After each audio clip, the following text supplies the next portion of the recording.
नमस्कार. माझं नाव तुकाराम पांडुरंग मोकर, वय वर्ष 70. मी संकल्प योगामध्ये गेले 5 महिन्यापासून क्लासला येत आहे आणि माझ्या इथे येण्या अगोदर कमरेला खूप त्रास होत होता.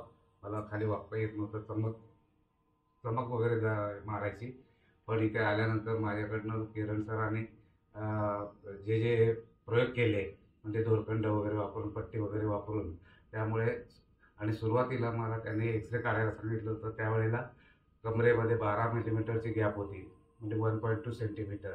आणि त्यानंतर 3 महिन्यानंतर माझ्याकडनं सगळे योगा वगैरे करून घेऊन अ, अ, परत 3 महिन्यानंतर चेक केल्यानंतर त्यामध्ये गॅप कमी झाली होती.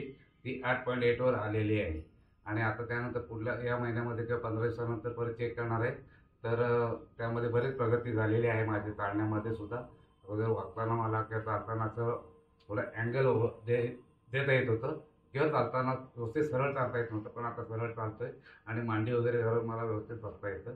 आणि हा संकल्प योगाचा परिणाम आहे. मी पण चिकाटीने येतोय आणि त्यामुळे मला चांगला अनुभव आला.